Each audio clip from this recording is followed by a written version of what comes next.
showtime.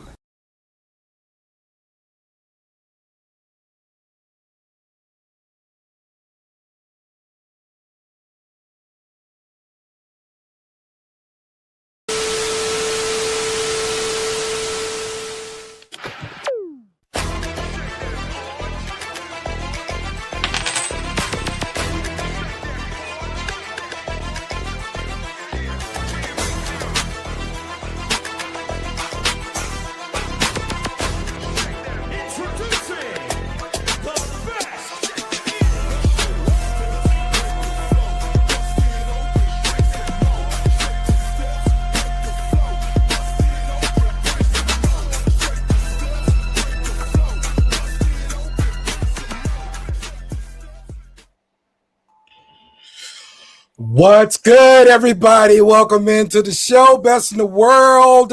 It is me, Dale. We got Trail the OTC, Straight for Sports View Wrestling in the house. What's up, bro? Hey, man, I'm gonna need you to slide me the info on how'd you do all that, man, because that's pretty fly, man. It's like a whole new season of Best in the World, man. Yes, sir. Yeah, I wanted to wait for my intro, but that freaking that was awesome. That was absolutely incredible. I could watch that again. It was great. Jake in the building. You on the intro, Jake, and you showed up. I appreciate you, bro. No problem. Hey, when you put me in something like that, that means I gotta be here. There we go, man. Yeah, man, just did a little bit of something today, man. I mean, well, not today. It was a little bit earlier in the week, but had some fun doing it. Some fun messing with this, man. So, I mean, even the new backdrop looks great too. Yeah, man. Yeah, try to do some things, bro. So, all right, let's get into this thing. Let's talk about it. Brock Lesnar retires. We saw him, kind of leave his stuff in the ring and everything like that. So we were fully expecting this to be his last match. Trell, what do you think about the match itself and just overall Brock's career? I love the match. Hate the ending.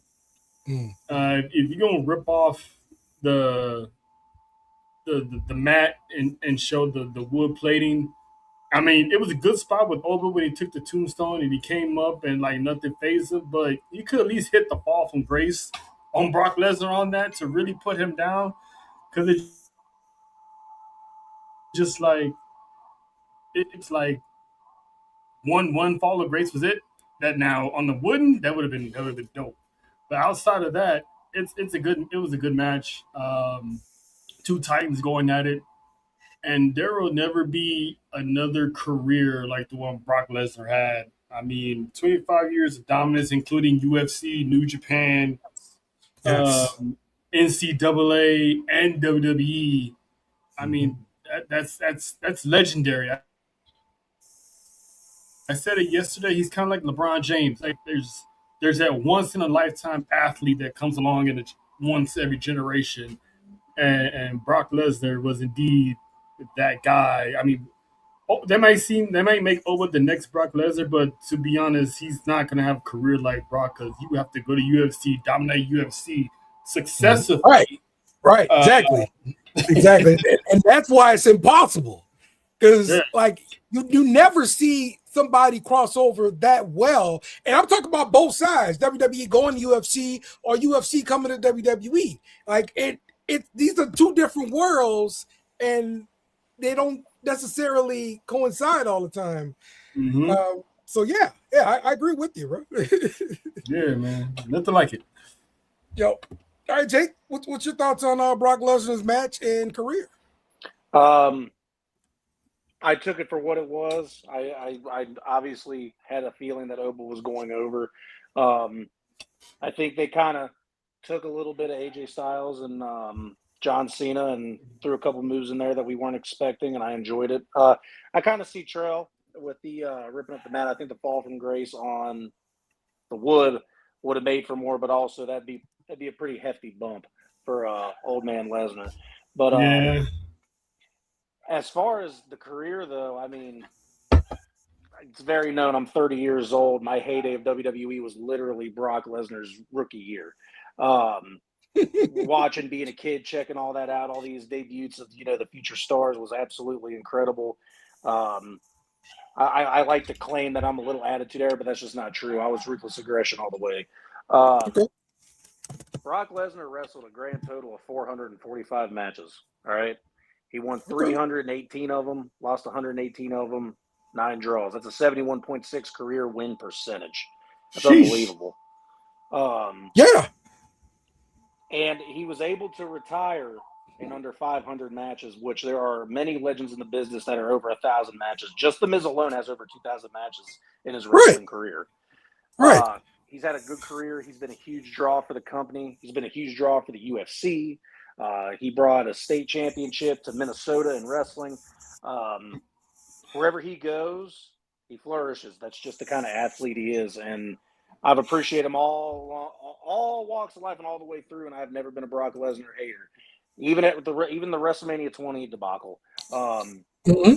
And I still think that probably the coolest thing and the coolest tribute that I've seen was John Cena's Instagram post when they got the 3 of them, AJ, John, and Brock, all doing a fist bump as a picture. I thought that was pretty sweet. Yeah. Even though AJ is from TNA, he's still part of that era, man. Like from 2002 to now, he's still part of that era. So it's like absolutely. I was telling John yesterday, we're getting so old that we literally can sit here and say we watched Brock Lesnar's entire career. That's a blessing in itself to be alive. Both of them. Yeah. And I mean, fantastic. I mean, you couldn't have wrote it better. It was a great career, and he brought everything you wanted: intensity, realism, believability. I mean, he's everything you want in a wrestler. And people can say what they want about his mic skills. I always enjoy when Brock got on the mic because you never knew what you were going to hear. Right. And he is part of probably one of my favorite almost shoot things that happen in the ring between him and Samoa Joe. You don't see intensity like that from, WWE side of things ever, like rare. And that was a real live moment. And yeah, fantastic. But thanks for everything. Again, probably, 7.6 match, but he did what he was supposed to do. He put over the next beast. Yeah.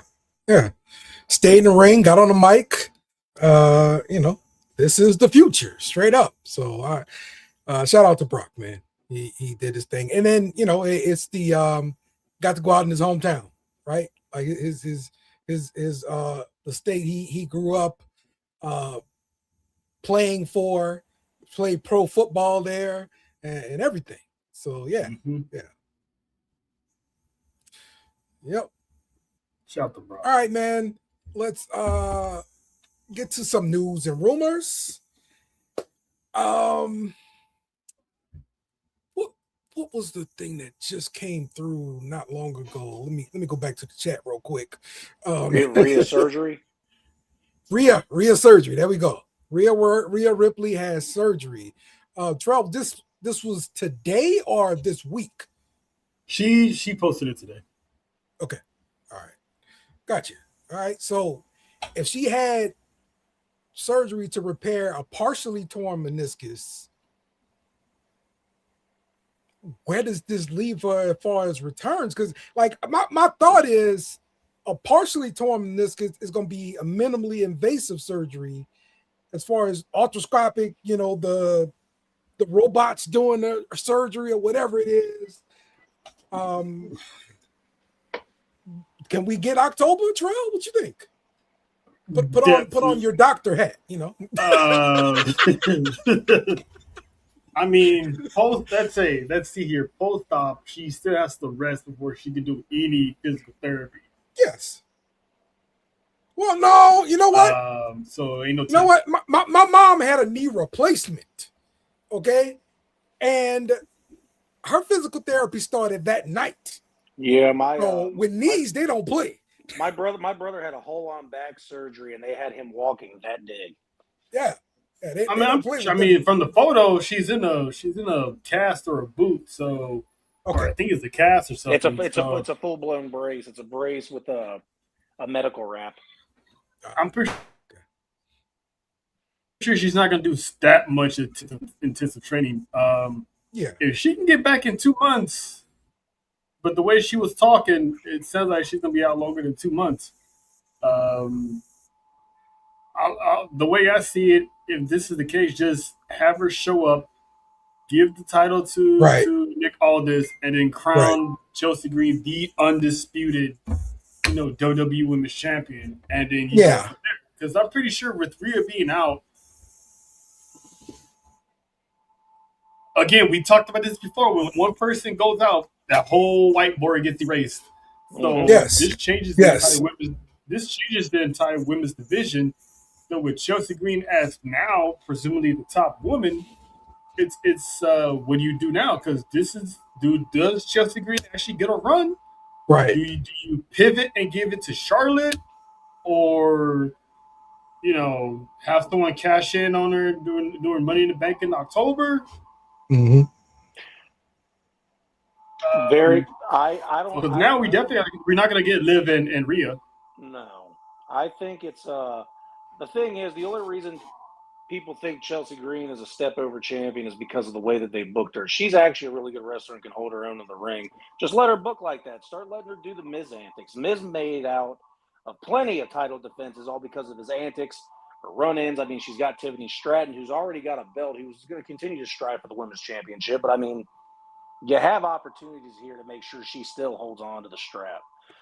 If I had to take a guess on when we'd see Rhea next, other than dropping the title, maybe for a full-time Chelsea Green, is there's this little event going on in Houston, and people love debuting, re-debuting, coming back at this pay-per-view often. So why not have her come out and do something at Survivor Series if she's fully healed? Okay. Yeah. I mean, that'd be kind of interesting dynamic if she comes back to Survivor Series and her and Chelsea co-captain women's work as the two WWE champions or whatever. And then after that, you combine them after Survivor Series or something like that. So that would be like a little interesting dynamic. They can cool it up a little bit. Yeah. Yeah. All right. Well, yeah, my thought is for sure if they think this is going to be a longer term injury, then yeah, for sure have her drop the title.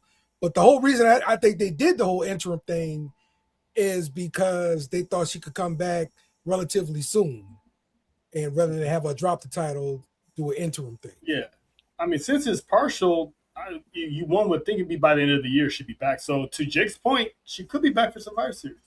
Because John is saying 8 to 12 weeks. It is partial. Yeah, it is partial. 6 to 9 months for a full tear. It's a partial tear. So 8 to 12 weeks, that's a long ass time in wrestling. That also lines up perfectly for Survivor Series, though. And if they want to play it safe, somewhere in December. And again, hey, just so you know, I went and looked it up just because I was genuinely curious. I'm looking at WWE events, PLEs coming up. Obviously, we have Money in the Bank. After that, Survivor Series. After Survivor Series, December and January don't have any pay-per-views. They go straight to Royal Rumble. It's probably Saturday night's main events, maybe. Yeah. But we'll see, because I feel like you can't have that big of a gap in between pay-per-views. This ain't the olden days where you had 4 pay-per-views and a couple, in your houses. So we'll see. I'm sure they'll come up with some kind of an event. Maybe they add some shock value and have a unification match on SmackDown. I mean, I'm down with that. Like a New Year's SmackDown, and they have like a big episode before the New Year or after the New Year. Have a unification match, for the women's championship, and then you go from there. Hi, Faith. I was so happy to see you, Faith. How you doing? All right, let's get into some more news. Brie Bella has suffered a broken scapula, which is the shoulder blade, reported in multiple places during a six-woman tag on night 1 of SummerSlam. And the injury occurred from the cannonball from JC Jane. JC Jane. I'm floored that this was actually an injury from a cannonball, bro. I saw it in real time. You can hear the show. I mean, let's call it for what it is. No disrespect to Bree, but she's a little on the thin side. Yep. You know, body wise, she's a little bit thin. She's probably lean, but she's not, muscular. So when that cannonball hit, it hit hard and really bounced her shoulder right into the steel steps, which is, those steps are real, by the way, people. They are not fake steps. So I heard how hard it hit, and Bree did get let out a little, discomfort. So I'm like, yeah, I knew that hurt, but and credit to her finish the match because they want to stop the match. Right then and there. Yeah. But, so she finished it. It's just the Bella's a curse, man. Ever since they came back, it's like Nikki got hurt. Nikki comes back and Bree gets hurt. That's right. It's like the universe trying to tell everybody something. So again, this goes into the whiteboard situation because if they were playing on teaming Paige with AJ Lee, that's gonna be on the back burner to probably next year, or maybe it depends on how fast she can heal. Because luckily for her, she avoided surgery because she couldn't really find a doctor that was willing to do operation for a scapula. So she's healing now on bed rest, and then after that she starts a PT. So she said it's gonna be a couple of months for sure at max. I think she said at max like 6 months. Wow. So that lineup for Mania. Yeah, she'll be back where if they want to push it. Depends on how good she heals. She'll be back for Rumble again. Yeah.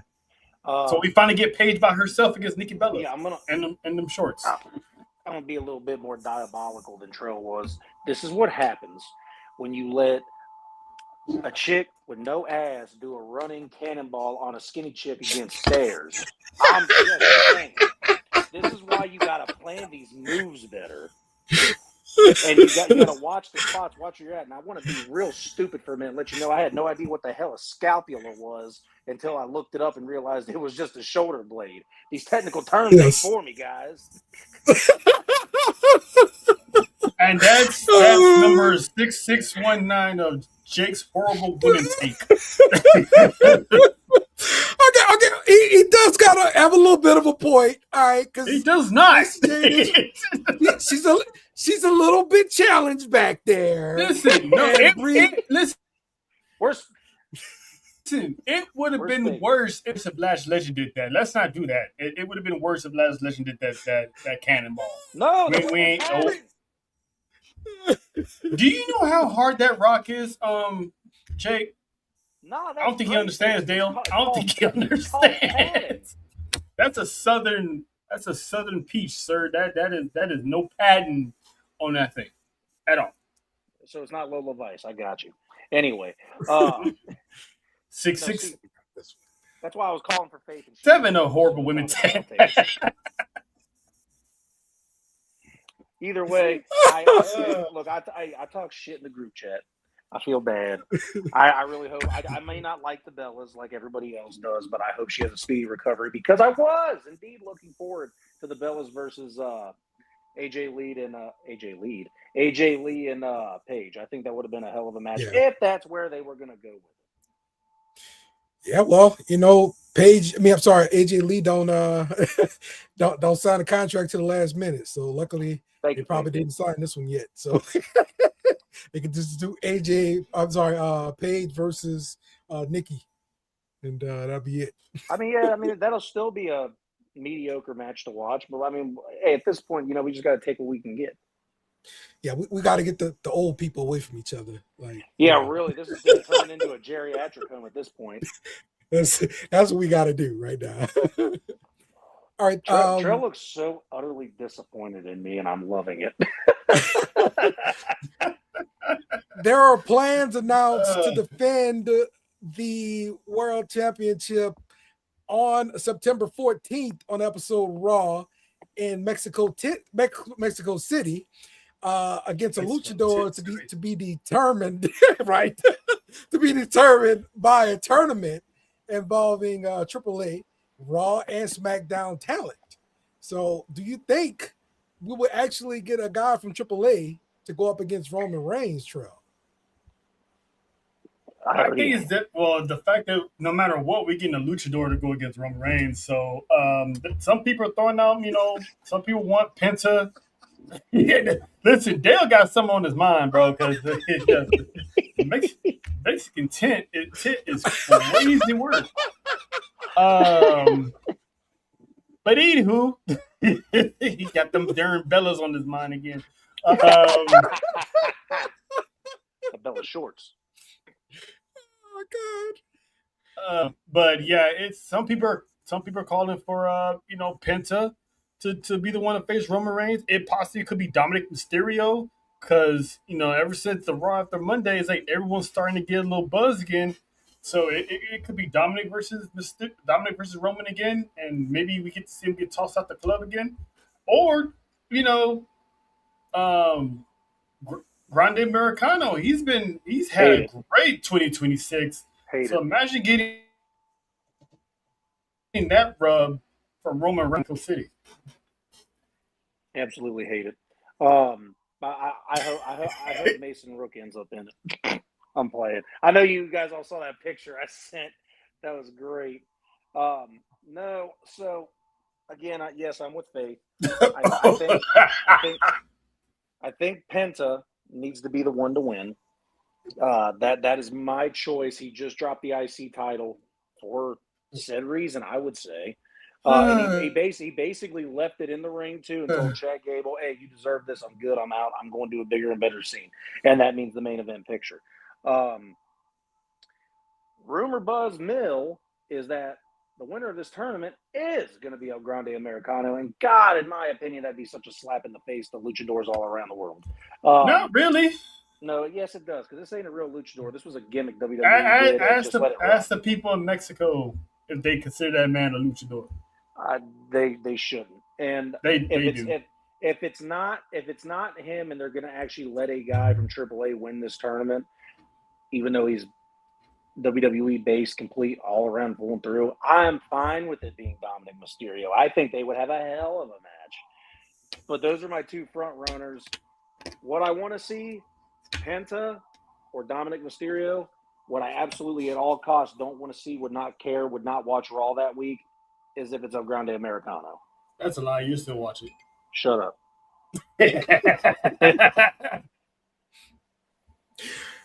Okay. In the comments, I hated it, but this match was actually pretty good. Well, yeah, look, Ludwig Kaiser can work, man. He's a great my bad. A Grande Americano can work. I can't lie about it. But I'm not saying it's gonna happen, but listen, when it comes to booking and logic, you just never know. I mean, Americano has been on the hot streak this entire year. I mean, and he's that character, whether it's made up or not, it's a AAA character. You know what I'm saying? Like his version of Americano is AAA.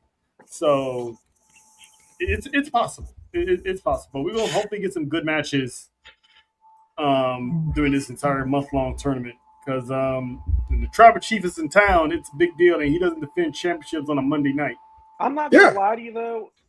I want everyone's opinion, including John, Faith, and anyone else in the comments. Don't you think that this? I mean, maybe there's not enough time because I forgot when it is. But I feel like if they could have figured out this tournament a little sooner, this would have been really cool to have on Triple Mania. Yeah, maybe. But I mean, Roman ain't gonna show up on Triple Mania. How you know? That part. Okay. And honestly, because you don't got enough money at the gate. Listen. TKO is part of the ownership of AAA. They'd be like, because it's in Vegas. Roman can easily fly to Vegas for night. Okay. Oh yeah, okay. for sure. And again, or he's in Mexico, so he's already gonna be in town. Mm-hmm. He can show up. And I'm also, again, I get really excited whenever I hear anything tournament-wise or anything that goes with AAA because I know they're going to get Psycho Clown in it. Don't ask me why I'm a mark for Psycho Clown. I think he is a great wrestler. I love Psycho Clown. I love Picano. Okay, I love all of them. Faye, we're gonna get to that in a second. Let's go to this next one. Bianca Belair and Montez Ford announced the birth of their son. So congratulations to those guys. Then those pictures of Bianca pregnant and everything like that. It was beautiful. Congratulations. It's signed this baby right now to LSU. I don't care. Give the baby a scholarship right now. I mean, shout out to Big Romeo. But to this comment here, that's cool. But Triple Mania is gonna be a big time event, so it's not gonna be just an hour show like normally it is on YouTube. You never know. He don't physically have to be there. What if he shows up via camera, on satellite or anything? Because what if we get the winner at Triple Mania? You don't want to see Roman Reigns, congratulate the winner and be like, see you Monday. I mean, free or not, that's gonna get ratings regardless, and that's gonna put AAA on the map if Roman Reigns is on television. Yeah, no, I feel like definitely because Trail, when's I think if you said it, I apologize, I didn't hear it. Did you say Triple Mania's date? Huh? Oh, it's Friday, September 11th, and Sunday, September 13th. So you're telling me you really couldn't have had this match for Triple Mania? I really hate that, but you know that the finals are probably going to be at Triple Mania. Roman could still be there just to see who the winner is and then do a face-off in the ring. I'll still take that at least if that's what happens. It's something. It helps AAA boost. Yeah, I mean, sure. You're not going to have a championship match. Yeah, you're not going to have a championship match at Triple Mania because the finals is going to be a Triple Mania. Monday Night Raw in Mexico City, baby. Tribal Chief, El Jefe. Yeah. Someone's about to be a made man in a loss. Oh, for sure. All right, so now that we're talking about Roman Reigns, let's talk about the comments from one Eric Bischoff. I forget what show this is from, but Eric Bischoff said, I'm going to give you a hot take that's going to annoy and probably piss you off, but here it goes. I think Roman Reigns is probably the most overrated main eventer in WWE history. I know this isn't a wrestling term, it's a music term, but Roman Reigns is what the music people would call an industry plant. So I almost said the R word. That's that's dumb. I mean, overrated. Like, come on, man. The man started from the bottom. Now he's here. How is he overrated? Yeah. I mean, he got a character that got over when his previous character wasn't getting over for the past 7 years. It wasn't getting over for nothing. No one cared. Once he left the Shield, no one really cared about the big dog era, except for the little kids and the women. Fellas, we didn't care about that. Most of us fellas didn't really care about the big dog era. This man Darth Vader and pretty much turned WWE into even more of a global phenomenon because everyone wants a piece of the tribal chief now. So to call him overrated, you can easily call Hulk Hogan overrated because, in my opinion, he was overrated. I mean, really? You know what I'm saying? That's a good point. Yeah. I mean, Goldberg. I mean, you can make an argument that Goldberg was overrated too because Goldberg is literally a one-trick pony that his matches are over within a minute. He had no wrestling skill. Regan was almost fired for exposing said fact. So Fake says he called them the new Goldberg. Like, excuse me, Mr. Irrelevant, sir. The pure audacity of you. Roman Reigns can have 45-minute matches. Goldberg's longest match in WWE was like 15 with Brock. Spamming finishers. Spamming finishers only. See, I thought I heard something different. I thought it was that loser Conrad Thompson that thinks he's a podcaster that said it about the most overrated main eventer in WWE history. I think that's. I swear I thought that was Conrad that said that as well. But if Bischoff said that, I mean, he's the guy that wanted to destroy TNA, so screw him. You ruined one of my favorite childhood things to watch. You and Hogan ruining everything like you always do. Just get out of wrestling. You're terrible. If that's you, I'm on like episode 4 of this Darkest Side of the Ring. So I got past the TNA part. That was very, very interesting. And I had no idea about the whole story with TNA. Even Jeff Jarrett starting it. Like I really didn't even know that. So yeah, I mean, this is why I will constantly think Jeff Jarrett is a consummate professional and the ideal guy that you want in the face of a wrestling business, because he gets it as a booker, as a wrestler, as a personal man, you know what? He's one of the guys that literally got shafted, lies, rumors. He was literally the bookend of that, and it sucks. And he got his company taken away, and I wish Global Force Wrestling would have taken off, but it didn't. And then TNA got very, hey, we kind of need your ideas back. Dixie Carter, terrible. Eric Bischoff, awful. Hulk Hogan, the worst. I wish they would have never touched it, but it is what it is. That's where we're at, and it's part of history now. You cannot talk about wrestling history without mentioning TNA in anything. I'm sorry. Yeah. But no, it's dumb. I was never a Roman hater.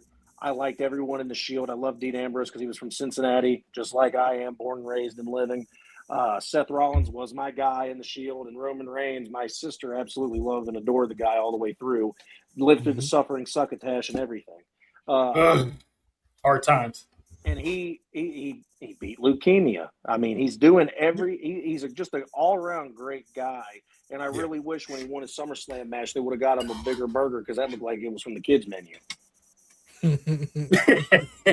Hey, man, he just loved the simplest things, man. It's little things. Yeah. And there's one small little quarter pounder. Listen, hey, McDonald's would stand the test of time. You can have a World War III and everything blow up, and McDonald's still be standing, because it goes through generations after generations after generations. It's the cockroach of food. Fast food, yeah. That man got abs, and we don't, Jake. Yeah, I'm the king over here. But just keep living in obscurity, Conrad and Eric. You guys, Eric, everything you touch goes to shit. And Conrad Thompson, keep pretending you're a podcaster. Rest in peace to Dory Funk Jr., who passed away at the age of 85. Nice to see WWE put that up and everything like that. So rest in peace. WWE filed for trademark Vice City. We have one Lola Vice coming up. She is SmackDown bound. Can't wait. Isn't that going to be hard to trademark because of Grand Theft Auto? I think not really, because the name of the game wasn't Vice City. It's actually Grand Theft Auto. So I think there's like a leeway in that, because if Rockstar came out with a game just called Vice City, they probably have to pay for it. But it's like a subtitle to the actual game. It's like a chapter, so I don't think they can get sued for that. Well, I hope they get it, because I mean it's a sick moniker. I've always liked that. I might not have been the biggest fan of her at the beginning, but I'm a fan of her now, and she deserves to have that for sure, for merch reasons, because that'll sell. Okay. Well, why are we looking forward to SmackDown, Fake? Randy Orton's back. Okay. Randy Orton is back. I got you. All right. Well, let's dive into the SummerSlam Night 1 event. And let's talk about Nick Aldis' in-ring return as he pushed Gunther to his limits before tapping into a sleeper. What you think, Troll? I love the match. He put on a clinical banger. I have no problems with him losing. I thought maybe he was going to sneak out a win, but I'm not going to have a get off my lawn take on that because at the end of the day, the right man won. It was going to be Gunther, but he did such a good job that rumor has it that his in-ring career might not be over. They are internally, wouldn't mind seeing Nick Aldis in the ring. I hear his match won't be until 2027. So more than likely, it's going to be WrestleMania in Saudi where he has his next match. So he's back with the suit. But I love the match. He did very, very well. He got to celebrate with his son and Mickey James. We got to see Mickey James more time on our TV. Yes. Still smoking. Love it. Shout out to the Aldis family, man. It was a great moment for him. I'm glad he was able to, wrestle again. Love me some Mickey James, bro. Love me some. So I got to tell you, it was perfect. Perfect. Everything down to the last minute detail. Sorry, Homelander, I had to. It was amazing. I absolutely loved it. Everything about it. Coming out to Oasis was amazing. Seeing him come out and everything that he normally always came out to as Brutus Magnus in TNA. Huge Nick Aldis fan. And I really wish he would have got the win, but it makes more sense for Gunther to get the win. I'm perfectly fine with it because we got treated to a great match. You saw it and it seemed a little stiff, but you gotta remember and think back. You gotta know where these two guys have come from. This is both strong style type wrestling. It's not going to be move after move. This is going to be a fight, punches, kicks, throws, a couple body slams, couple submissions. That's just what this style of wrestling is. And you got to enjoy it for what it was. I think it was one of the best matches of night one. And getting to see him, celebrate with his family afterwards was fantastic. And again, I can't, if you guys know Jake, listening to Oasis at a SummerSlam event wasn't on my bingo card, and I'm happy that it finally happened. All right. Io Sky lost her match against the champion Liv Morgan, so she retains. Surprise here, Trill?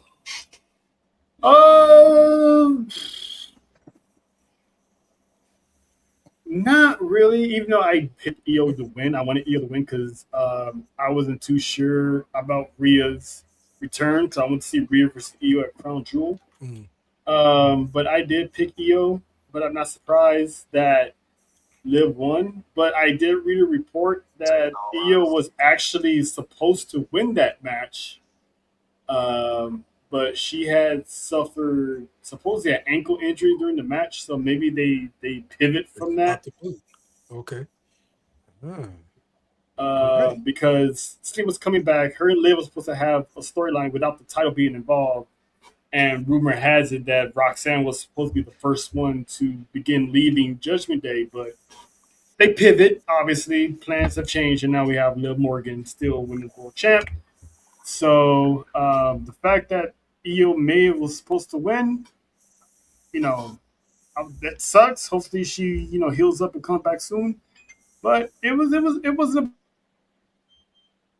bad match. Of course, Judgment Day had to get involved. But it is what it is. So shout out to Liv. But Liv got bigger problems to worry about now. Yeah. So I stole Homelander earlier. Now I got to steal a rock. Got to be honest with you, that was the biggest piece of dog shit I've ever seen. Io did what she could, was all right, but this is what you get when you don't wrestle. This is what you get when you don't defend your title. Liv Morgan looked terrible because of ring rust. I think towards the end of the match, it started to look better, but I get champions don't fight on the regular shows, but she's got to be doing a little bit more because to me, she's still the most unbelievable, not unbelievable in a good way, non-believable champion I've seen in the ring in the last couple of years. And this isn't stemming from any pre-hate or anything. I've just never liked Liv Morgan, the character. She's always been a third wheel wherever she was, and now they're trying to push her farther. They're making her wear heels every week to look like she's as big as Raquel, even though Raquel is the true leader of the Judgment Day. All hail Raquel. Speak on it, Jake. I mean, that's why they took the title off of Sol Ruca and got another champion in there because they need something to be more believable. You need Raquel to be relevant. Liv, get over it. Man, speaking facts here, Jake. Who are you? But other than that, EO made the match watchable. I appreciate you, EO, and if you are injured, please heal quick because you were a shining spot on Raw. Yeah, and on a side note, F you to Netflix for blocking out Becky Lynch's line for Monday when she said that she wasn't the greatest women's champion to sleep with Dominic Mysterio. Oh my God, what a line. That was a bar. Fucking bar. They blocked it out for you? Netflix cut that out. I can't believe that. It's supposed to be on Netflix. Why they cut stuff Right. That ain't wild at all. That ain't wild at all. All right. I guess having a premium service don't mean nothing. Fate misses the days the champions wrestle for their titles on the main shows. When I agree. The heels wrestle for their titles on the main shows? When did that happen? Let's see. Roman Reigns was the last one to do it when he defended it against Matt Riddle a few years back, about 4 years ago or so, if I'm not mistaken.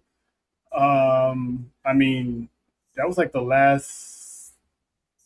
Didn't Drew McIntyre defend a title on SmackDown? Maybe. Sorry, the last time I remember a title getting defended on SmackDown, if I even remember, this might have been a pay-per-view, but I don't think it was Brock and Kofi. Oh, no, that was SmackDown. That's the last that was SmackDown for sure. I was there that day. That was my birthday. I was there. The last time I remember a title being defended on a show. It was SmackDown because I think Cody had beaten Drew McIntyre for that title. Yeah, that was the first one on Fox. The first episode. On the road to WrestleMania, I think Cody beat Drew McIntyre, and that's when Drew McIntyre went to the movies. So they need more of that, especially when you have like a month or so between the next pay-per-view, PLE, or something like that. They don't have to defend the title every single week, but I'm with Faith. I do miss the days where you have a feud and you wind up having a championship match as the main event of your show. It keeps people engaged and tune in to the end of the show. So I do agree. Liv being champion for 100 days and not defend it at all is atrocious, especially in the creative booking department, because this woman should at least had a title defense against somebody on that roster. Somebody, EO or whoever else is there, could have defended it against someone. Yeah, for There's sure. no way you have to carry it like it's a chihuahua in a little purse like Beverly Hills or something and do nothing. Yeah, two things before we hop off of that. It's been 600 plus days since Roman Reigns has had a match on Raw, so I'm looking forward to him having a match. Tro touched on that earlier. And two, yeah, I do. I miss those days too. Even if it's not in the title match capacity, let it be in a tag team capacity. It's the whole reason Judgment Day went out and got Roxanne, so that Liv could still sit on the outside while those two wrestle matches instead. I remember when I was a kid, I'd see Triple H as the World Heavyweight Champion with Ric Flair go against Shawn Michaels and Randy Orton. I mean, if you don't want your champion wrestling full-time so they don't get hurt and you save for the pay-per-views, go in tag team matches and let someone carry the weight of the match but still getting their shit in so that people know that they can still wrestle, and you don't let ring rust build like it did for Liv. Okay. That is true. All right. Let's go to the 6-man tag. LA Knight, Solo Sikoa, and Royce Keys defeat the Bloodline. What? Hey, look, I'm gonna go ahead and say it. This match was, maybe match of the night for I almost said Survivor Series we talked about earlier, for SummerSlam, and it's because of Solo. Don't get me wrong, I like Jacob Fatu, I like the Usos. I'm still getting to know Royce Keys because I didn't watch AEW that much. LA Knight, yeah, but Solo Sikoa did everything right in the match. He stayed face. He did not do no turn, no nothing. Let's be honest, at the beginning of the match, everybody laughed and got a kick out of him doing the rewind or the replay. That was great with Jay's theme song. I absolutely loved it. I popped like a bitch for it. I mean, it was Solo Sikoa. I know they're already impressed with him, but if he isn't a future face of this company, Triple H has got a bad eye for talent. Okay. All right, Tro. Yeah, I said it over the weekend. Solo Sikoa was the MVP of Saturday night. Tro, why are we agreeing tonight? We're agreeing on everything tonight. The man was an absolute fool the entire time, doing the Jacob walk and all that, doing the LA Knight stuff. And then obviously that's his brother. So when he was like, he did the back so smooth, and then just did the yeet right in front of him. I couldn't stop laughing. I mean, this man is never serious. He's now probably like the favorite Uso in everyone's mind right now. The match itself, it was brutal. I had picked LA Knight's team to win because I thought it'll further the next chapter of this storyline that's going to happen next. So I figured those three need to fire the first shot, especially with LA Knight on the pursuit of Roman Reigns, and based on what happened to Royce Keys, it was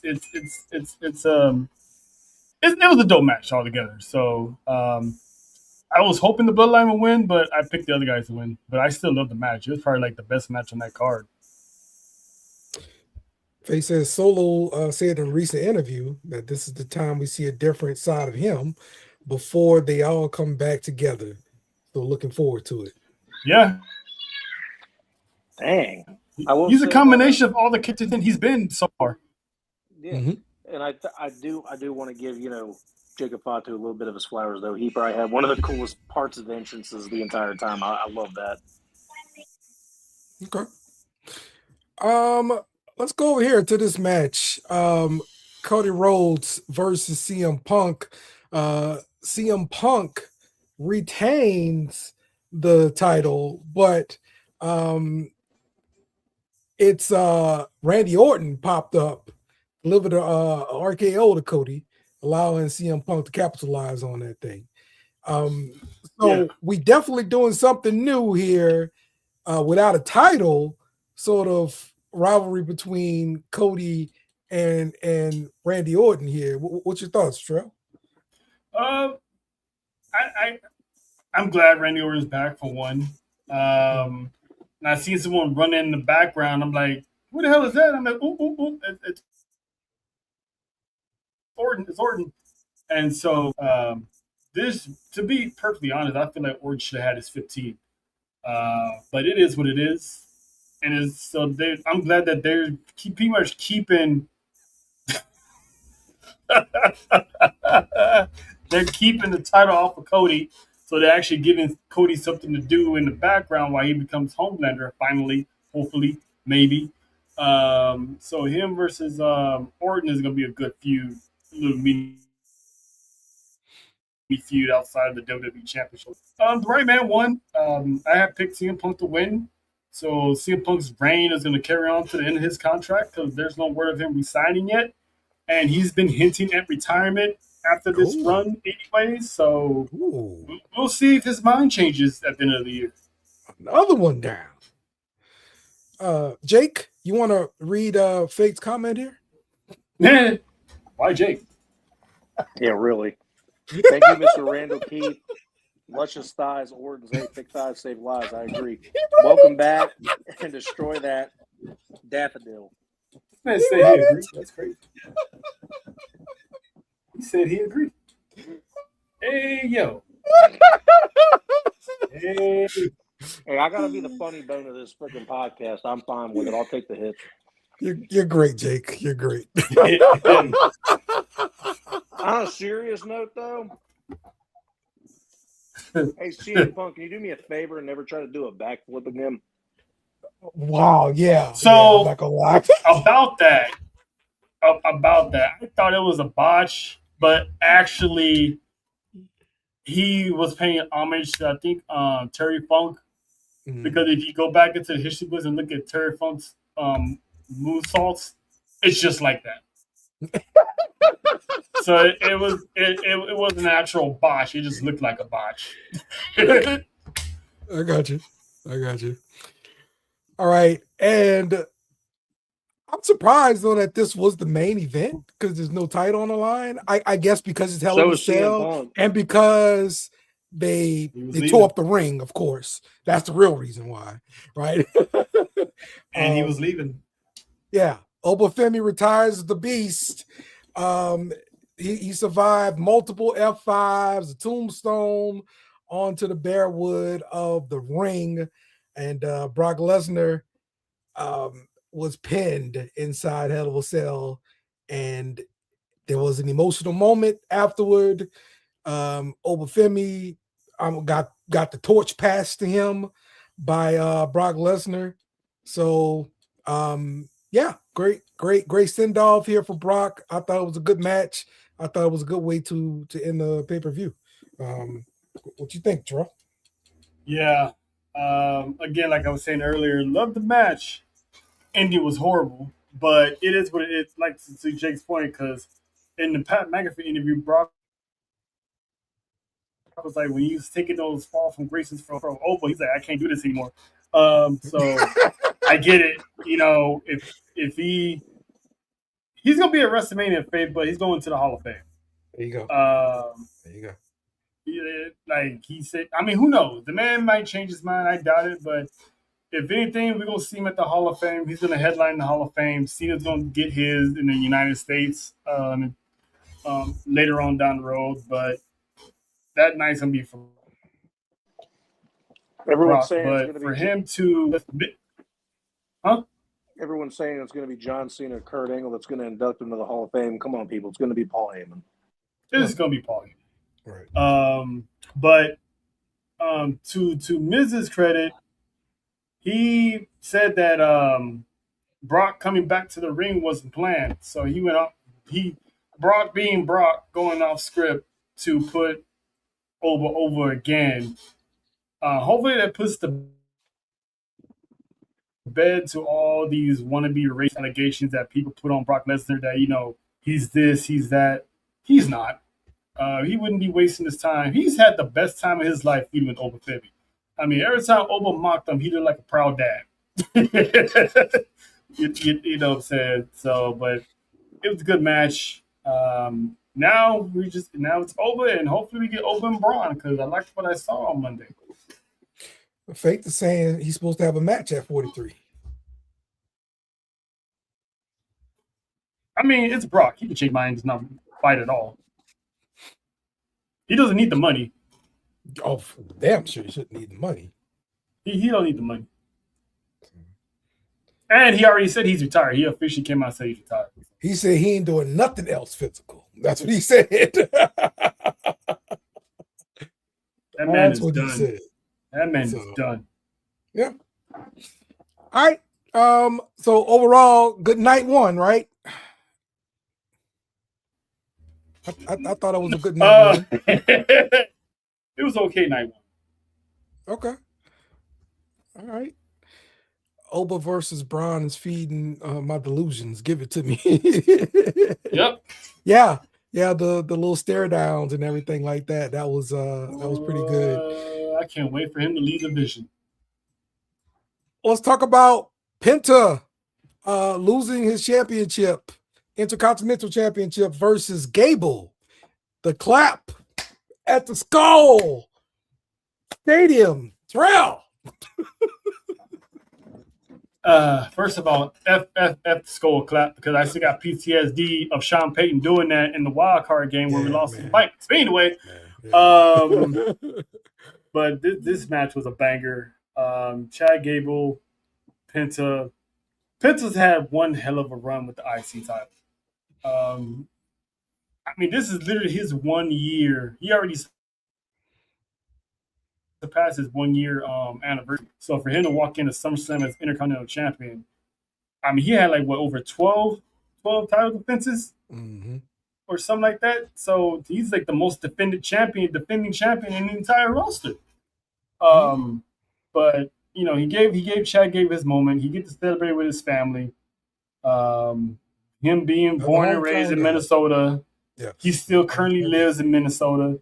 So it was a good moment for Chad. So it came full circle that Penta's first match was against Chad Gable, and now full circle moment he loses the title to Chad Gable. So I love that match. It was great. All right, Jake, what you got? Sorry about that. I was looking for something. Great match, but I'm just going to throw it out there. Chad Gable's got probably like one of the catchiest theme songs right now. And I don't know why. I'm loving his theme music. Hey! Look at that. Jake loves the dad rock. You know I am. I'm the biggest Nickelback fan out here. Anyway, because it does sound like Nickelback. If anyone's ever really listened to it, it sounds just like Nickelback. Not the point, though. No, it was a great match. Excellent match between two excellent wrestlers. And I'm glad, Penna gave him his moment. And he got to celebrate it with his family. Got everyone in there. His son was wearing a singlet, same exact singlet. That was sweet. And I don't see one single person that's not happy for Chad Gable. I mean, he's worked and worked. I mean, he had long hair coming into the business. Now he's got thin hair. I mean, I feel bad for that because I'm balding too. But, I mean, he's getting his shine. I'm happy for him. Yeah, his son has a singlet because his son actually wrestles. And he won some titles already for a little kitty. Let's go. All right, let's talk about Trick Williams losing the U.S. Championship to Baron Corbin. Lil Yachty got involved with a kendo stick, but looked like that distraction really helped Baron Corbin hit end of days on Trick, and he got to recapture that United States Championship. I know Trick didn't need the championship. He over as hell.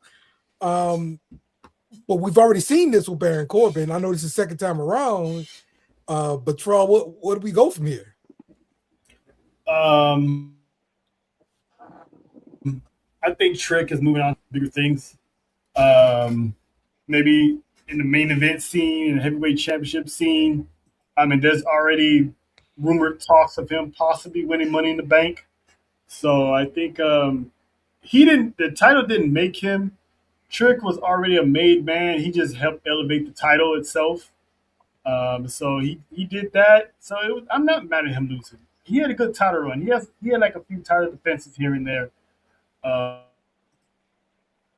more than Liv. But anyway, but I'm not mad at Jeremy coming back and winning the United States Championship because he's gonna be the gatekeeper now. Because even Baron Corbin has elevated his game since he last left. It's not the same Baron Corbin from before. No bum Corbin, no happy Corbin, none of that stuff. It's that Baron Corbin that came out of NXT, just more seasoned and more grizzled, minus the hair, of course.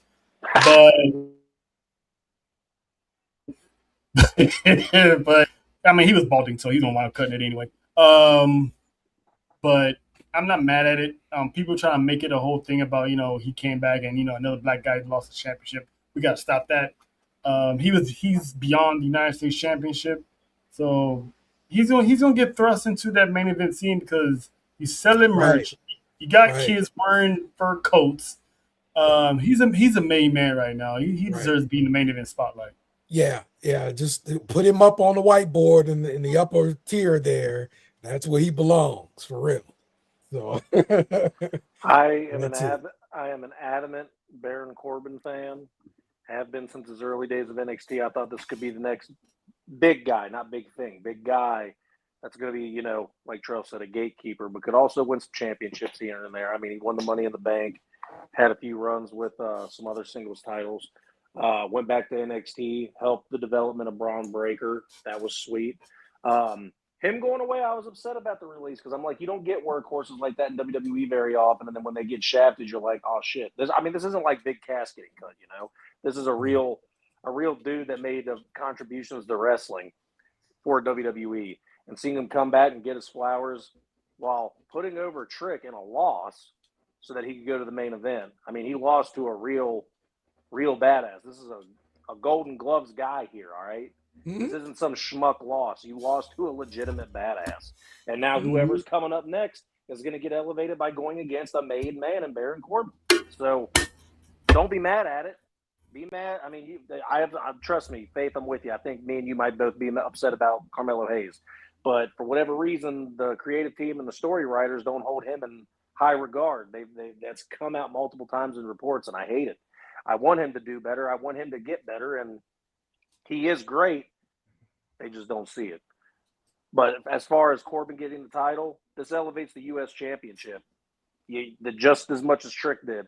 You got it in the hands of someone that looks unbeatable, and this is going to, bring up a whole new slew of matches that we're excited to see. Okay. Let's move to Dom Mysterio against Danhausen with Human Money's on the pole match.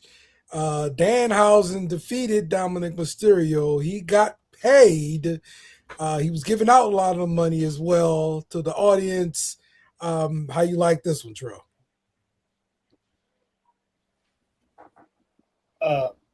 I thought Dominic was going to break the curse. That's all I got. I just thought Dominic was going to break the curse. It was a nothing match. It was just a stripper pole money on the pole match. JD got involved. He felt like, a Charlie Green Giant choke slamming out those little kids. I got nothing. I laughed my human ass off.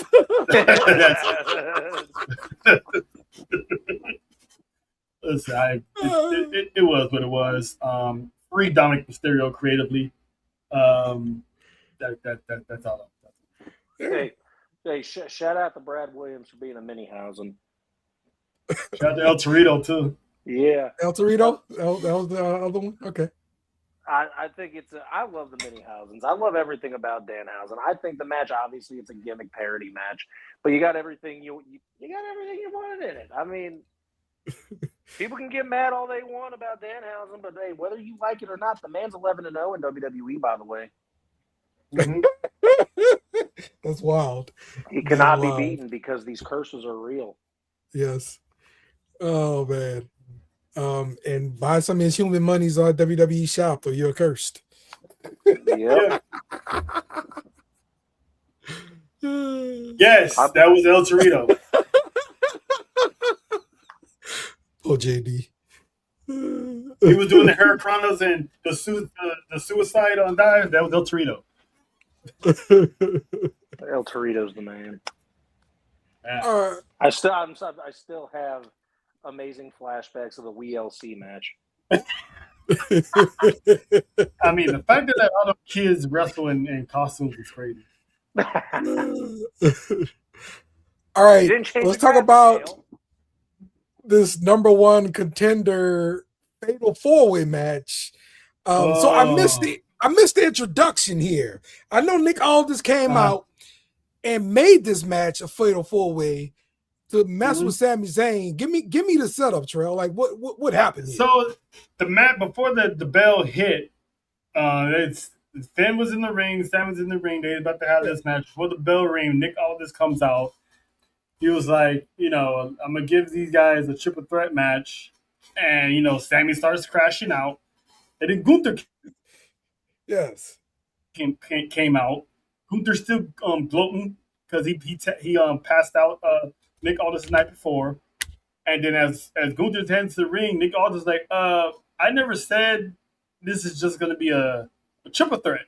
I'm making this a fatal four-way, and then out comes Kevin Owens, Cypher Sorais. Yes. Even Sami Zayn couldn't believe it. So that's how it happened. I'm hearing the music and I'm like, the music sound familiar as hell, but who the hell is it?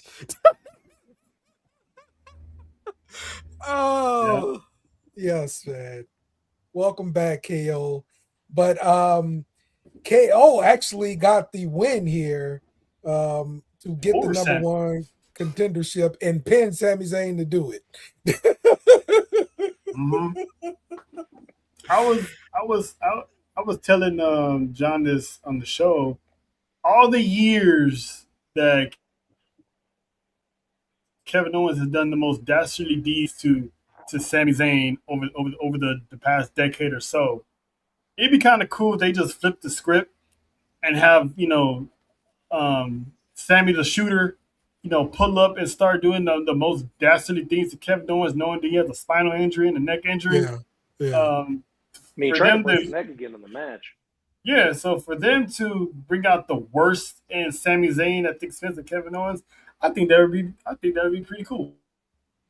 Hey, look, I know they said that there was some news coming out about, Randy and Kevin Owens both being able to come back very soon. That literally broke the week of SummerSlam. And I'm like, oh, hell yeah, we'll get KO back soon. That's freaking awesome.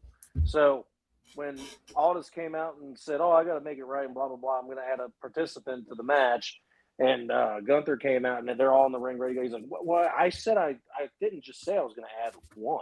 Hold on. Mm-hmm. And then I'm waiting. I'm like, oh, Randy Orton was there yesterday. They're probably just going to have Orton in this match to go after the title now since he, screwed up Cody. I don't know why I was thinking that way because that makes no sense. So I'm sitting there saying, oh, it's going to be Orton. It's going to be Orton. And I hear the freaking KO music go. I'm watching it with my sister. My dad is actually at my sister's house watching me and my sister react to Kevin Owens come back and looks at me and her and goes, you guys are idiots. Because we popped. We love KO. Yeah, man. Yeah, man. Love me some KO, bro. Of course. But it's so funny having KO screw Sami Zayn again, but as a good guy this time, right? Yeah, right. He typically screws him as a bad guy, but he screws him as a good guy this time. It's awesome. Let's be honest. Never fails. Let's be honest. The guy that got the shaft here was definitely Finn. Yeah. Yeah.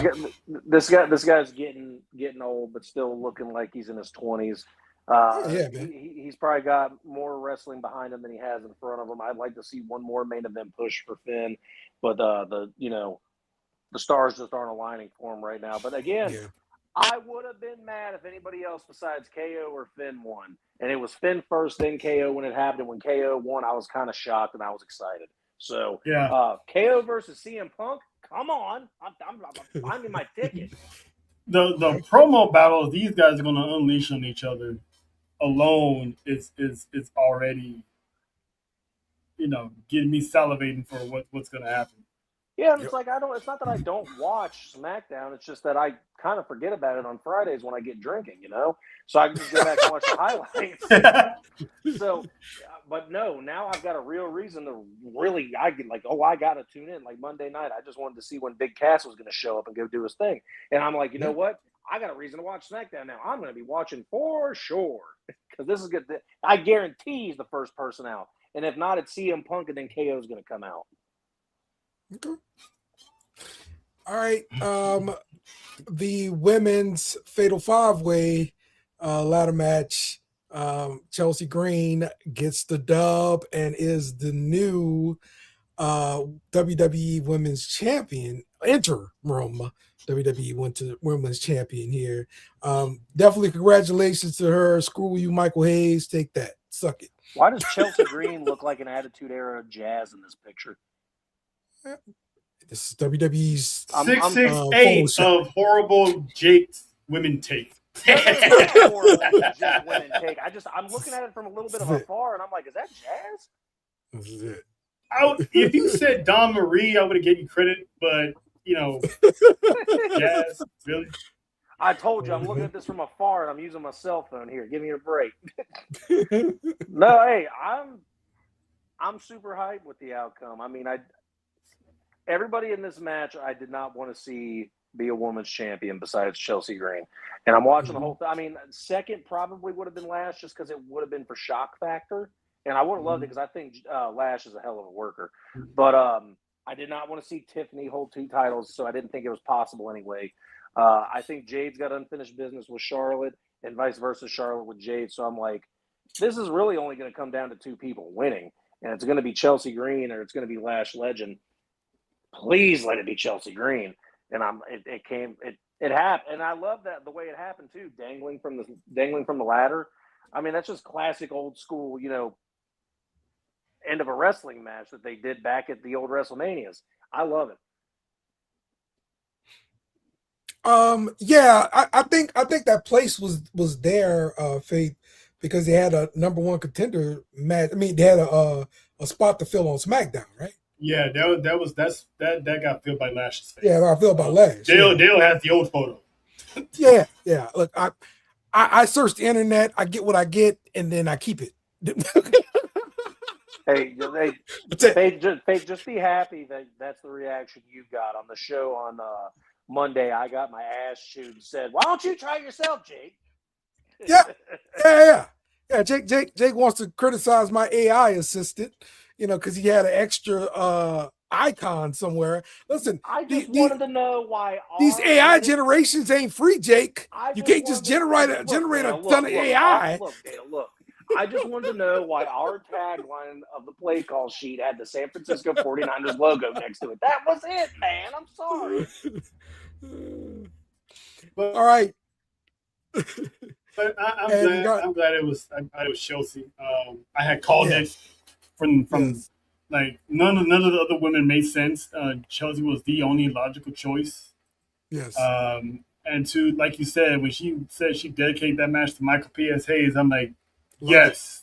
Love it. Yes. Talk your shit, Chelsea Green. Love it. Because we were talking the same thing. Every Chelsea Green fan was talking about it. We don't forget. There should be sucking Michael Hayes signs out on Raw. I'm pretty sure there's going to be one on SmackDown somewhere. Yeah. All right. Let's get to the main event. Roman Reigns versus Seth freaking Rollins. Roman Reigns got that dub to continue to reign as their world heavyweight champion here. Terrell, what you thought about the match, man? Cinema. It was perfect cinema. The ending, I said it before, it reminds me of Brian O'Connor and Dominic Toretto and the Fate of the Fears when they split, they separate ways on that highway. Yeah. This is one of those moments where, it was Roman kept saying it. They kept saying throughout the entire match, it's always been us. It's always been us. And I had called it last Monday when I said that Roman needs to get that chair out of his head. And so for him to get the chair, thought about hitting it, and then he just dropped it and said, let's just run these hands head straight up. That was him finally letting that go. And those two went on to have like a great banger. Yeah. I'm with Faith. I kind of got teary-eyed when they did the shield fist bump at the end, because that was the signal, like, this is it.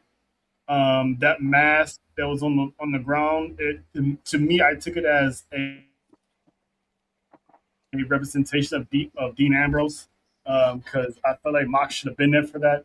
So to keep his name in there and then doing Mox's clothesline move and the DDT, that was basically, paying homage to, and I love the fact that Mox was one of those guys that got his flowers and he's still living. He's still alive and well and whooping ass in TNA. I mean, in AEW. So it was a great end to the match. They got, the beef is done. That's his little brother, and that was it. So I was happy. Oh, he was backstage. That's good. I didn't realize he was backstage. Well, that's good. Yeah. Hold on, that's legit. I trust Fate. I trust Fate. I got faith in Fate. So, I'm gonna go out on a limb, and I'm not. I don't care if I get crazy looks or anything like that. Right now we're in 2026, right? We have the decade of 2020 to 2029, right? I'm calling it right now. This is match of the decade right now. There's been plenty of matches. Trell, you got something going on over there? Yeah, because I just realized what Faith said, that, he couldn't be on camera for obvious reasons. I just remember that one time when DX got put in the Hall of Fame and Billy Gunn showed up on WWE programming. Currently an AEW employee. I'm just saying. Yeah.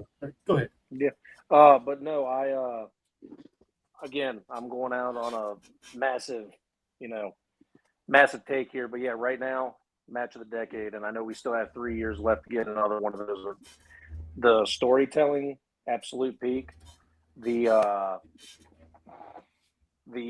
match itself, the wrestling peak, the lead up, everything about this was perfect. You couldn't have wrote this any better. So yeah, match of the decade right now, and I've watched this match 3 times already. That's how much I absolutely love this thing. So, Wow. other than that, that's all I got. All right, cool. All right, let's push forward here and let's touch on some NXT. We got new tag champions. Miles Bourne is a double champ, but Tavion Heights and Miles Bourne are now your tag team champions for NXT, defeating the Vanity Project there. Nice, really nice reward there for Tavion Heights there. What's your thoughts, Terrell? I still feel like Tavion Heights is going to take the title off of Miles Bourne. Okay. The moment they lose those tag team titles, he's going to crash out and take the title from him. But I thought they was going to lose this match, to be honest with you, because I thought that's when Tavion, because he had that look, that warning, like, I don't know what I would do, or I don't know what I'm going to do if we lose this match. He gave me that look like it was already there, like, oh, he's going to turn on him. But they went another direction. But obviously, this is going to lead to them breaking up and them losing titles because he's going to be still jealous of Miles Bourne. But it was a good moment for Tavion. Got his first championship, so I'm happy for him. Okay. All right, and the main event actually featured a NXT Underground match. Kendall Gray and Lola Vice ran it back. Kendall Gray got the dub via submission to retain the title. Jake, listen, they put on classics, the two of these ladies, and Lola Vice is probably getting called up pretty soon here, Jake.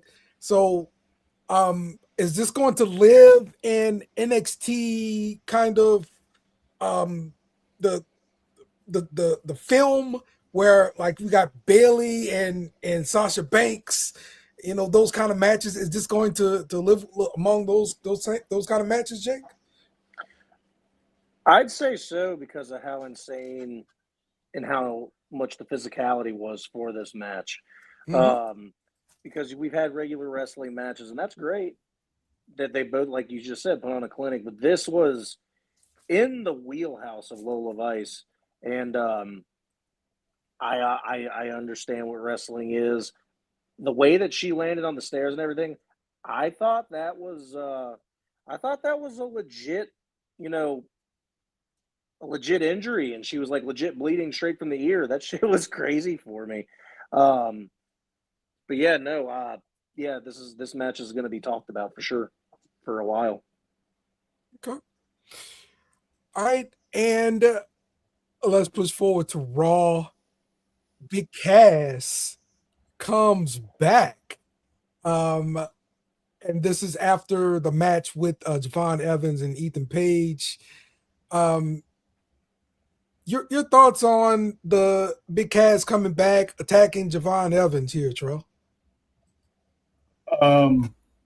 Again, there's a lot of the masses that took that the wrong way because Javon's black, but it ain't like that. It ain't. I get it how it looks, but it ain't like that. Javon Evans is that. Javon Evans is a dog. Number one, that man can go to get out the mud and put on a classic banger. So yes. Big Cass coming back. I knew he was coming back, but I didn't know he's going to come back this way. And he even said it in the interview, he was like, "Nothing personal. This is you just there."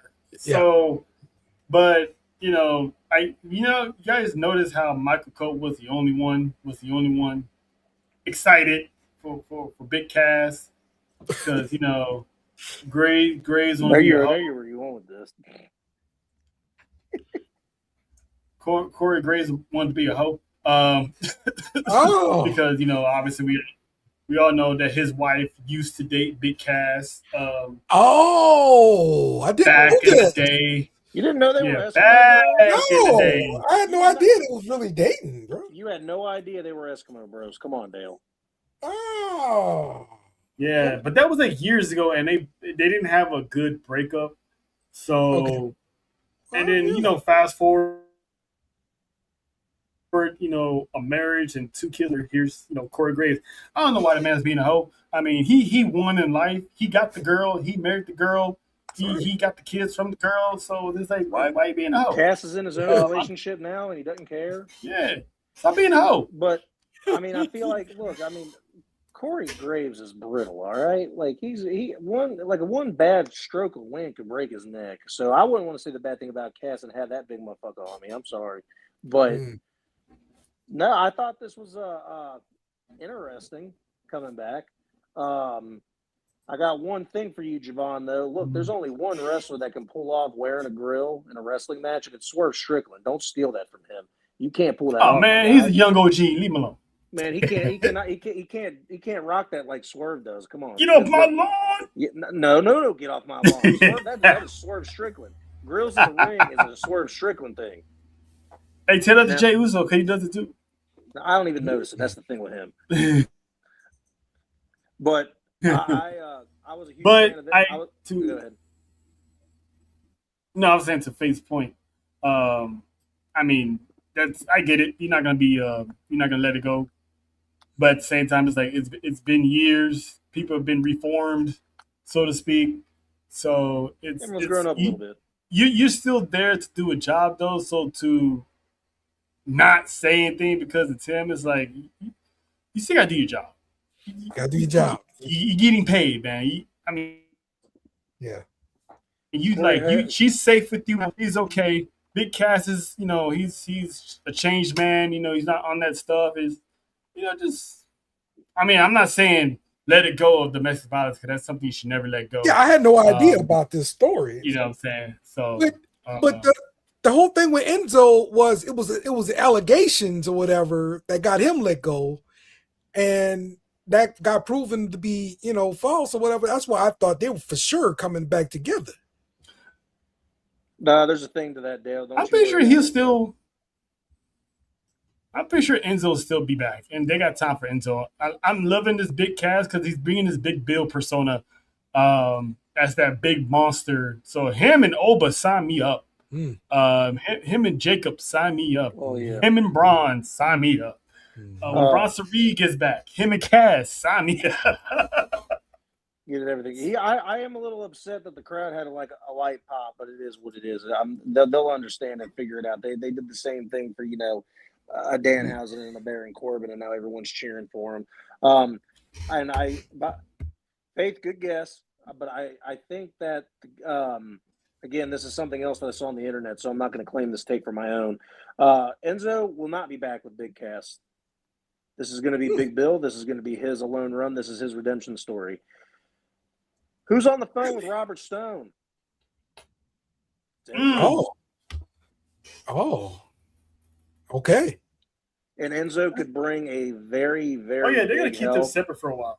Yeah, they're gonna. That was something that I think that NXT, especially Shawn Michaels, who knows his stuff, that is something you could do to really help out your NXT training thing. Is not only just having Enzo there as his own guy and his persona doing what he's going to do, but you can really have him work with the kids on the mic.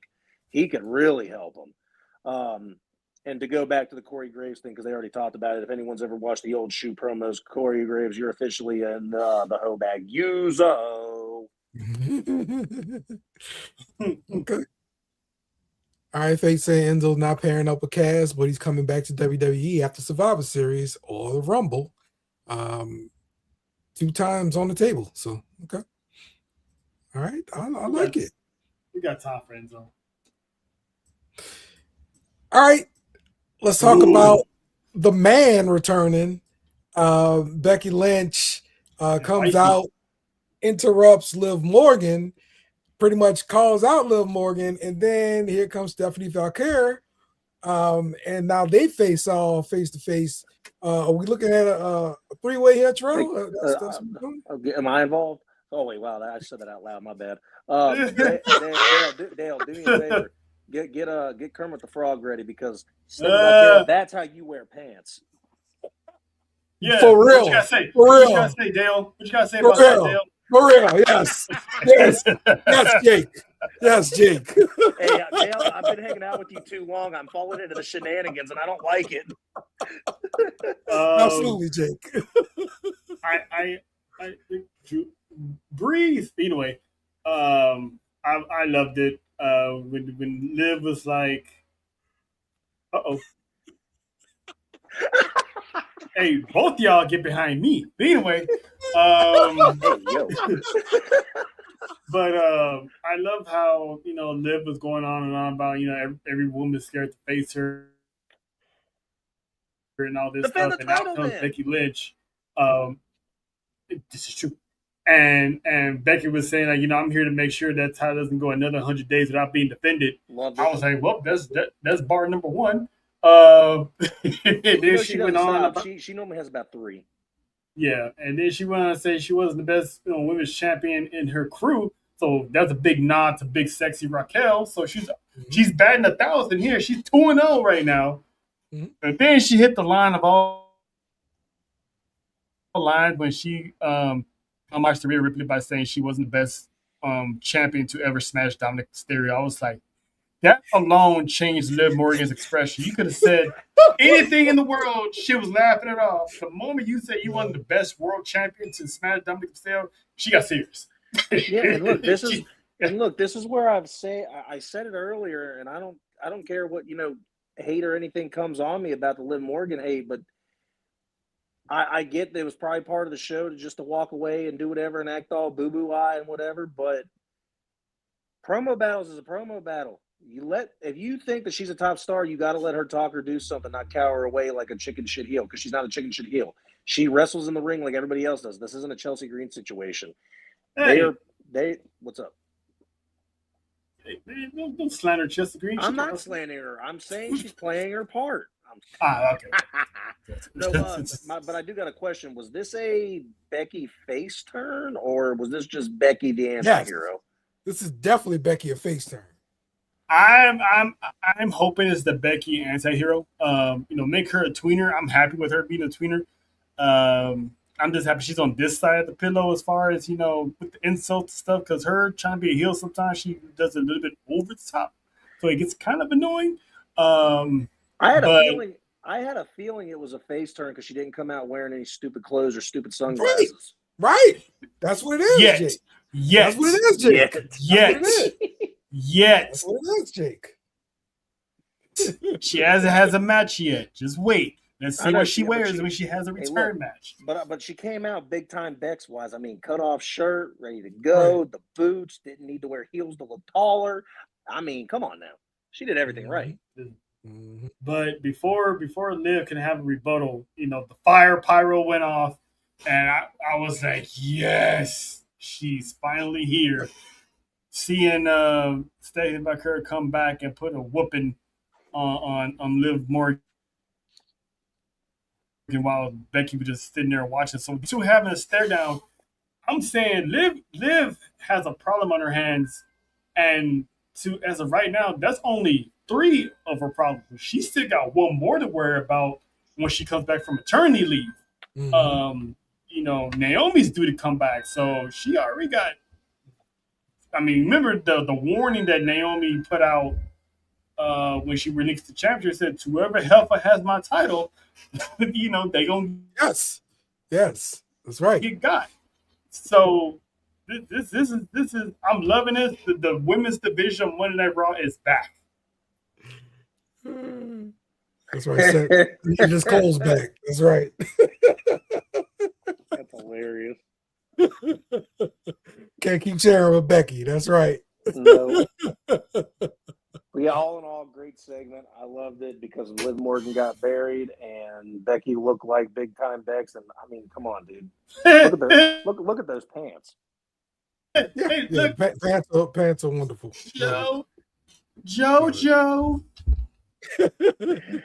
And Liv, don't stop wearing your heels. Don't worry about Jake. It don't help. All right, and let's talk about the main event. We get the Jacob Fatu going up against Royce Keys in a street fight.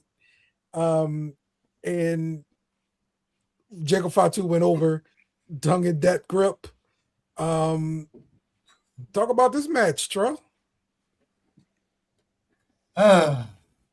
it was like a new breeze that happened on Monday Night Raw. We started getting stuff we normally don't get. The graphics were a little different. We had a street fight at the main event, and it delivered. No outside interference, no shenanigans, no nothing. Just two best friends from the Bay going at it. Jacob didn't really want to do it. You can tell. But to see this match and how he packed up Royce Keys in the end by orders of the tribal chief, it was awesome. Storyline wise, I don't know how long Royce Keys is going to be out because he got, like I said, he got packed up. So people keep forgetting that Roman Reigns is not the same Roman Reigns. This man means business.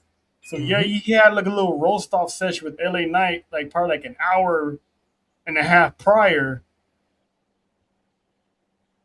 But at the end of the night, he still let people know, he's mafia style right now. So no one is safe when Jacob can take out Royce Keys. Imagine who's next, LA Knight. This is going to end with Solo Sikoa. Okay, Jake, what you got? I agree with Trill. The graphics and everything. I just noticed that too when I watched back Raw for a second time to see if I missed anything. They have a new backdrop in the back at the entrance ramp. I like that too. That was pretty sweet. But no, the match absolutely delivered. Love you, good night. And you're right. I mean, it's something we're not used to. I mean, we're not. I'm not saying Raw is boring, but I mean, this is a main event street fight. No outside interference, balls to the wall, two badasses absolutely going at it, and I did not think that. I did not know that was a pack-up match for Royce Keys. So you're saying he's going to be off TV for a minute? Oh, I don't know. I'm just saying. I don't know how long he's going to be out kayfabe. I call BS if he shows up next week. Yeah, he got the tongue and death grip, man. Yeah, no, great send off for Raw though. I was pretty pleased with it for sure. Okay. All right, cool. Let's go around the room. Let's get some final thoughts. Things I missed, things that you want to go over. Jake, let's start off with you, man. So I did watch the brand new episode of Dark Side of the Ring. No spoilers, Dale. Don't worry. I did not know who the Renegade was, and that was probably one of the saddest stories in wrestling I've ever heard in my life. Yeah, both of them. Yeah. So, Dale, enjoy the watch whenever you get a chance to watch it. Other than that, I don't think I have anything news-wise to break. Thanks for the new intro. That intro is outstanding, Dale. Yes, sir. Elad showed up and did his thing. Everyone enjoy your weekends. I know we got SmackDown tomorrow. Make sure you watch. All right. Trell. Also, Mira Sade was granted her release from TNA. I heard she signed with AEW. It shows cool. I know WWE was interested in bringing Jakari Jackson back, which would have been cool because they brought it back, would have sent it right to the main roster with Lash Legend and, kick good old Nia to the curb. But, it is what it is. And shout out to Thunder Rosa for winning the championship, being the first Mexican to forgot what she did. She's the first Mexican woman to, I think, hold the AEW championship and to win the CM title as well. So shout out to Meta doing her thing. And people, leave Triple H and Stephanie's daughter alone. I mean, let the girl live. She's only 15. They was calling it nepotism that she opened up the show singing. She did a good job too, though. She did. Yeah. She did. I mean, look, that's gonna be around forever. All right, till the end of time, you go put your kids in a position like if you can. That's what you gonna do. So yeah. All right. Let's see. Roman Reigns is him. Jacob is a beast. KO and Roman. RKO is back. How about that? Proceed with caution and have a great weekend. Love it. You go be with your guy, Faith. Shoot. All right. Well, let's go do it. Wrestling is getting good, fellas. Yes. Let's go do it for us this weekend. With this week of wrestling, at least. Appreciate you guys all chiming in the chats. Appreciate you guys for joining us on the show. And we'll do it again next week. Until then, Kenny Omega, take us home. Must bid you two goodbye. Mwah. Good night. Bang! Yes! Thanks for watching our show. Remember to subscribe for more shows on the network. Smash the like button, share, and comment.